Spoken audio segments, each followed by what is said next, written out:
নমস্কার, দেখছেন talk to Bangla. আমি অভিষেক রয়েছে আপনাদের সাথে। মুহূর্তে যে খবর নিয়ে উপস্থিত হয়েছে, চন্দ্রবাবু নাইডু তার কি এবার অন্ধ্রপ্রদেশের যে রাজনীতি সেটা ছেড়ে দিল্লিতে আসার পালা, তেমনই কিন্তু একটা ইতিমধ্যে খবর রটে গেছে এবং সেই ঘটনাটা চন্দ্রবাবু নাইডু কিন্তু শুরু করবেন একদম উপরাষ্ট্রপতি পদের যে নির্বাচন 9 সেপ্টেম্বর সেখানে, এবং সেই ঘটনার মাধ্যমে কিন্তু একটা নতুন সূচনা হবে চন্দ্রবাবু নাইডুর এবং চন্দ্রবাবু নাইডুর ছেলে নারা লোকেশের। তেমনই কিন্তু এই মুহূর্তে সারা দেশের খবর ঘুরে বেড়াচ্ছে এবং অবশ্যই আপনাদেরকে বিভিন্ন প্রেক্ষাপটের কথা বলবো। এবং চন্দ্রবাবু নাইডুর সঙ্গে ইতিমধ্যেই যোগাযোগ করছে কংগ্রেস এবং আইএনডিআই এর জোটে। চন্দ্রবাবু নাইডু যদি 18 জন সাংসদ নিয়ে 16 জন লোকসভায় এবং 2 জন রাজ্যসভায় নিয়ে যোগদান করেন, তাহলে অবশ্যই চন্দ্রবাবু নাইডু কিন্তু এই মুহূর্তে কেন্দ্রীয় রাজনীতিতে একটা বড় নাম হতে চলেছেন এবং সেটাই কিন্তু এই মুহূর্তে সবচেয়ে বড় একটা জল্পনার বিষয়। চন্দ্রবাবু নাইডু ইতিমধ্যেই জল মাপতে শুরু করেছেন, যেহেতু একদম জগনমোহন রেড্ডি অর্থাৎ চন্দ্রবাবু নাইডু যেখানকার অন্ধ্রপ্রদেশের মুখ্যমন্ত্রী, তার বিপরীতে অর্থাৎ তার বিরোধী দলনেতার সঙ্গে রাজনাথ সিং এই উপরাষ্ট্রপতি নির্বাচন নিয়ে আলোচনা করছেন, ঠিক তখন থেকে কিন্তু চন্দ্রবাবু নাইডু যে খবর পাওয়া যাচ্ছে তিনিও কিন্তু আইএনডিআই এর জোটের সঙ্গে এবং রাহুল গান্ধীর সঙ্গে, to be more precise Rahul গান্ধীর সঙ্গে চন্দ্রবাবু নাইডুর যে হটলাইনের কথা অভিযোগ করেছিলেন জগনমোহন রেড্ডি, সেটা কিন্তু খুব একটা যে এই মুহূর্তে মিথ্যে তেমন বলে মনে করছেন না দেশের রাজনৈতিক পর্যবেক্ষকরা। তার কারণ চন্দ্রবাবু নাইডু এবং রেবন্ত রেড্ডির বৈঠক শুধুমাত্র সেটুকুই না, তার সঙ্গেও বিভিন্ন ঘটনা রয়েছে। মাল্লিকার্জুন খারগে কি বলছেন এই ঘটনা সম্বন্ধে অবশ্যই আপনাদের বলবো। সমস্তটাই কিন্তু রাজনীতিতে এই মুহূর্তে একটা সময়ের অপেক্ষা, কিসের সময় কিসের জন্য সবাই দাঁড়িয়ে আছেন অবশ্যই বলবো আপনাদের। তার আগে অবশ্যই টক টু বাংলা ইউটিউব চ্যানেলকে সাবস্ক্রাইব করে দিন, এই ভিডিও দেখুন শেষ অবধি, অত্যন্ত গুরুত্বপূর্ণ এই ভিডিও, স্কিপ না করে দেখুন। আপনারা এই মুহূর্তে আপনারা জানেন যে সামনেই কিন্তু রয়েছে উপরাষ্ট্রপতি পদের নির্বাচন, যেখানটা ছেড়ে কিন্তু চলে গিয়েছিলেন জগদীপ ধনখড়। আপনাদের ইতিমধ্যেই জানিয়েছিলাম গতকাল একটি ভিডিওতে যে জগদীপ ধনখড় এখনো পর্যন্ত দিল্লিতে রয়েছেন এবং রীতিমতন কিন্তু তিনি দক্ষিণ দিল্লির একটি পার্সোনাল বাংলোতে রয়েছেন। তার বন্ধু চৌটালা ফ্যামিলি, তার বন্ধু স্থানীয় এবং তাদের একটি পার্সোনাল বাংলোতে রয়েছেন জগদীপ ধনখড়। এবং জগদীপ ধনখড় ইতিমধ্যেই কিন্তু কংগ্রেসের সঙ্গে যোগাযোগ করছেন এবং তার সঙ্গে নারা লোকেশের সঙ্গে যোগাযোগ করছেন, তেমন একটা খবর ইতিমধ্যেই উঠে আসছে। কিন্তু তাছাড়াও ইতিমধ্যেই কিন্তু চন্দ্রবাবু নাইডু প্রায় 25 বছর ধরে রাজ্যের মুখ্যমন্ত্রী এবং মুখ্যমন্ত্রী দিয়েই তার জীবন বলা যেতে পারে শুরু হয়েছিল এবং এখনো তিনি সেই রাজ্যের মুখ্যমন্ত্রী। সেই জায়গায় চন্দ্রবাবু নাইডু কিন্তু এবার কেন্দ্রীয় রাজনীতিতে উঠে আসার সময় হয়েছে বলেই মনে করছেন অনেকে, এবং সেটা তিনি চাইছেন। তার কারণ তিনি থাকতে থাকতে তার দলের নেতা হিসেবে এবং রাজ্যের মুখ্যমন্ত্রী হিসেবে কিন্তু নারা লোকেশের হাতে দায়িত্ব দিয়ে দিতে চাইছেন চন্দ্রবাবু নাইডু, এবং সেটা কিন্তু সময়ের জন্য অপেক্ষা করছেন তিনি। কি সময়, প্রত্যেকে এই সময়ের ইঙ্গিতটা আসছে, তার কারণ সামনে রয়েছে বিহার ভোট এবং বিহার ভোটে কিন্তু অবশ্যই একটা টান টান উত্তেজনা সারা দেশ জুড়ে। তার কারণ বিহারে যেভাবে একদম ক্ষয় হয়েছে বিজেপির জনপ্রিয়তা, সেটা কিন্তু গত 15 দিন ধরে আমরা দেখেইছি। এবং সেই 15 দিনের শেষ দিনে আপনারা মনে করে দেখুন 1 সেপ্টেম্বর যখন মাল্লিকার্জুন খারগে, কংগ্রেসের সর্বভারতীয় সভাপতি, তিনি একদম প্রথম থেকে বহুদিন ধরে কংগ্রেস করছেন, সেই মাল্লিকার্জুন খারগে যখন বলতে উঠলেন তখন তিনি একটা কথা বলেছিলেন, সেটা নিয়েই কিন্তু ইতিমধ্যে রাজনীতির যারা কারবারি তারা রীতিমতন জল্পনা উস্কে দিয়েছেন। তার মানে মাল্লিকার্জুন খারগে ঠিক কি বলতে চাইলেন? তিনি বললেন যে 6 মাসের বেশি এই সরকার কিন্তু টিকবে না।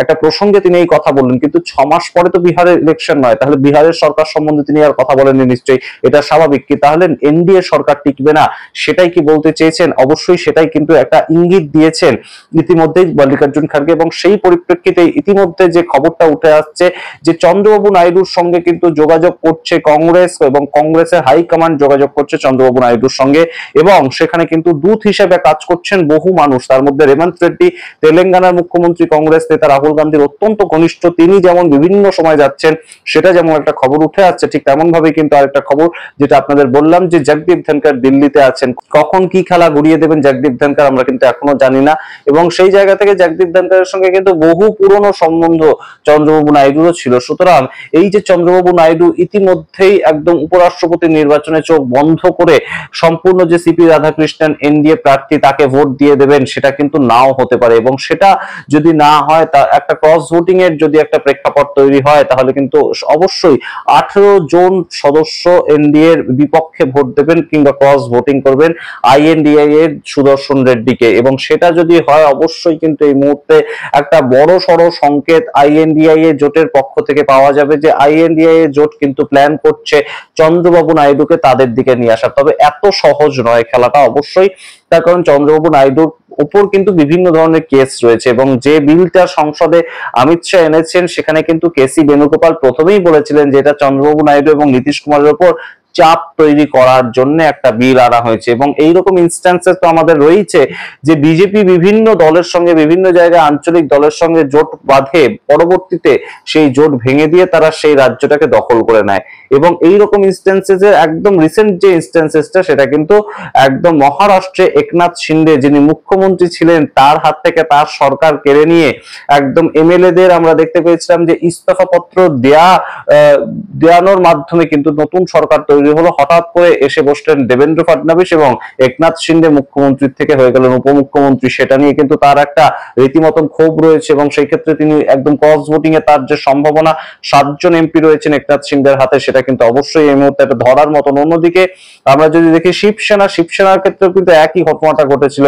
বালা সাহেব ঠাকরে তিনি যেভাবে মারাঠি অস্মিতাটাকে সামনে রেখে তার দল তৈরি করেছিলেন, তাদের সঙ্গে পরবর্তীতে বিজেপি জোট করে কি করেছে সেটা আমরা জানি। পাঞ্জাবে একই ঘটনা ঘটেছিল। পাঞ্জাবে যে সরকার আগে ছিল, যে দল আগে ছিল, তাদের সঙ্গে বিজেপি জোট করেছিল, কিন্তু সেই দলের এখন আর অস্তিত্বই পাওয়া যায় না।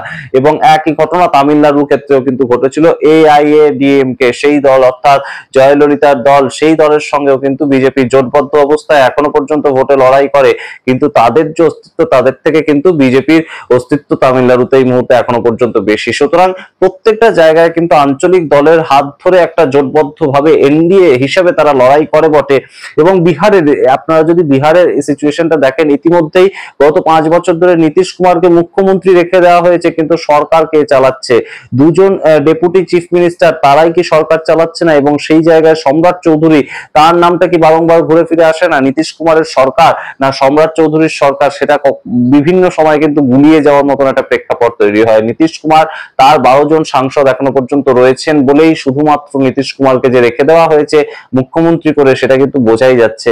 সুতরাং এই যে বিজেপির একটা ট্যাকটিক্স, সেটা কিন্তু চন্দ্রবাবু নাইডুর সঙ্গে এখনো পর্যন্ত ফলাতে পারেনি ভারতীয় জনতা পার্টি। চন্দ্রবাবু নাইডু সাপোর্ট করছেন, কিন্তু কোনোভাবেই কিন্তু জোটবদ্ধভাবে সেই সাপোর্টটা নয়। সুতরাং বুঝতেই পারছেন এই মুহূর্তে চন্দ্রবাবু নাইডু কিন্তু চাইছেন নারা লোকেশের সম্পূর্ণ দায়িত্বটা তার কাঁধে দিয়ে তিনি কেন্দ্রীয় রাজনীতিতে আসবেন। এবং কেন্দ্রীয় রাজনীতিতে যদি চন্দ্রবাবু নাইডু আসেন, তিনি যেভাবে বার্গেনিং করেন বিভিন্ন ভাবে, তিনি যদি কেন্দ্রে আসতে চান, আইএনডিএ জোটের দিকে তাকে যদি নিয়ে আসতে হয়, তাহলে যে সেটা একটা খুব বড় পদ দিয়েই আনতে হবে সেটা তো বোঝাই যাচ্ছে। তা না হলে চন্দ্রবাবু নাইডু কিন্তু অন্তত আসবেন না। শেষ পর্যন্ত তিনি দেখবেন যে পাল্লা ভারী কোন দিকে। তার কারণ চন্দ্রবাবু নাইডু প্রতি মুহূর্তেই নিজেরটা খুব বাঁচিয়ে চলেন। 2019 সালে পশ্চিমবঙ্গে চলে এসেছিলেন লোকসভা ভোটের আগের দিন যে কে মুখ্যমন্ত্রী হবে আইএনডিআই জোটের দিক থেকে। তখন আইএনডিআই জোট তৈরি হয়নি, নামটা দেওয়া হয়নি, কিন্তু বিজেপি বিরোধী শক্তি হিসেবে কে প্রধানমন্ত্রী হবেন সেটা ঠিক করতে তিনি চলে এসেছিলেন কলকাতাতে। তার পরের দিন সেই জায়গায় আমরা দেখতে পাই বিজেপি হই হই করে জিতে যায় এবং দ্বিতীয় মোদী সরকার তৈরি হয়। কিন্তু সেই চন্দ্রবাবু নাইডু তৎকালীন সময় মোদী সরকারের সম্বন্ধে যা নয় তাই বলে প্রচার করেছিলেন। কিন্তু 21 সালে যখন আমরা দেখলাম যে একদম চন্দ্রবাবু নাইডুর বিরুদ্ধে ইডি চার্জশিট গঠন করলো, ইডি তাদেরকে গ্রেপ্তার করার মতন পরিস্থিতি তৈরি হলো, তখন তার কান্নাকাটির যে বিষয়টা সামনে উঠে এসেছিল, একদম প্রেস কনফারেন্সে কেঁদে ফেলছেন রাজ্যের মুখ্যমন্ত্রী, সেইটা কিন্তু অবশ্যই মনে রাখার মতন। এবং তখন তিনি রাজ্যের মুখ্যমন্ত্রী ছিলেন না, তখন 2021 সাল ছিল। জগনমোহন রেড্ডি যেটা ইঙ্গিত করছেন এই মুহূর্তে বিরোধী দলনেতা হিসেবে, তিনি যে ইঙ্গিতটা করছেন, তিনি কিন্তু এনডিএ সঙ্গে জোটবদ্ধ হতে পারেন। এবং একই রাজ্য থেকে একদম সরকারে থাকা দল এবং বিরোধী দল, তারা দুজনেই যদি এনডিএর সঙ্গে জোটবদ্ধ হয়ে লড়াই করে, তাহলে সেটা কিভাবে হতে পারে? অবশ্যই সেটা কিন্তু একটা প্রশ্ন।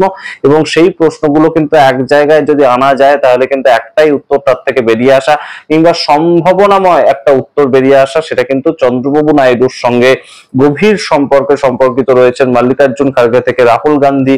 আইএনডিআই জোট চেষ্টা করছে একদম চন্দ্রবাবু নাইডুর সাপোর্ট, অর্থাৎ 18 জন সাংসদের সাপোর্টটা আনা নিজেদের দিকে। এবং 18 জন যদি আমরা নাও ধরি, 16 জন সাংসদের সাপোর্ট, অর্থাৎ 249 সংখ্যা, সেখান থেকে 265 করা যায় কিনা, সেটাই কিন্তু এই মুহূর্তে একদম আইএনডিআই জোট চেষ্টা করছে চন্দ্রবাবু নাইডুকে নিজেদের দিকে টানার ক্ষেত্রে। সেটা একদম শেষ পর্যন্ত বাস্তবায়িত হবে কিনা আমরা জানি না, তবে চন্দ্রবাবু নাইডুর উপর বহু কেস রয়েছে, সেই কেসের জুজুগুলো কিন্তু অবশ্যই মোদী এবং অমিত শাহ কিংবা এনডিএ সরকারের একটা বড় হাতিয়ার চন্দ্রবাবু নাইডুকে অন্তত নিজেদের দিকে রাখার ক্ষেত্রে সমস্ত বিষয়টাই রাখলাম আপনাদের সামনে। বিভিন্ন প্রেক্ষাপটগুলো আছে এই মুহূর্তে। একদম ভাবলো আইএনডিএ জোট এবং তাকে টেনে নেওয়া গেল নিজেদের দিকে, সেটা নাও হতে পারে, কিন্তু অবশ্যই নীতিশ কুমার এই মুহূর্তে কোন দিকে থাকছেন, ভোটে যদি নীতিশ কুমার হেরে যান 12 জন সাংসদ, তারপরেও বিজেপি সরকারকে সাপোর্ট করবে কিনা সেটা একটা ফ্যাক্টর বই কি। এবং 12 জন এবং চন্দ্রবাবু নাইডুকে যদি ম্যানেজ করা যায়, অর্থাৎ বিহারের ভোটে যদি নীতিশ কুমার হারেন এবং সেই নীতিশ কুমারের 12 জন সাংসদ এবং অন্ধ্রপ্রদেশের 16 জন সাংসদ, মোট 28 জনকে যদি নিজেদের দিকে নিয়ে আসা যায়, তাহলে কিন্তু সত্যি খেলাটা ঘুরে যাবে। কারণ 272টা যে ম্যাজিক ফিগার, সেখান থেকে কিন্তু আইএনডিএ জোট মাত্র 23টা আসন দূরে রয়েছে। 23টা আসনের জায়গায় যদি 28টা আসন ম্যানেজ করা যায়, তাহলে কিন্তু অবশ্যই এই মুহূর্তে ঘুরে যাবে খেলাটা। আপনারা সামগ্রিক প্রতিবেদনের ভিত্তিতে কি মনে করেন অবশ্যই কমেন্ট বক্সে কমেন্ট করুন। তবে অবশ্যই কিন্তু চন্দ্রবাবু নাইডুর একটা এই মুহূর্তে একদম তার যে রাজ্য, সেই রাজ্যের যে মুখ্যমন্ত্রীর পদ, সেখান থেকে ইস্তফা দেওয়ার একটা ইতিমধ্যেই জল্পনা উস্কে উঠেছে। তেলেগু বিভিন্ন নিউজ পেপারে কিন্তু সেটা ইতিমধ্যেই লেখালেখি চলছে। সমস্যাটা রাখলাম আপনাদের সঙ্গে। আপনাদের মতামত অবশ্যই ব্যক্ত করুন। দেখতে রাখুন টক বাংলা। অবশ্যই টক বাংলা প্রত্যেকটা ভিডিও লাইক, কমেন্ট, শেয়ার করে চ্যানেলটিকে সাবস্ক্রাইব করে দিন। ধন্যবাদ।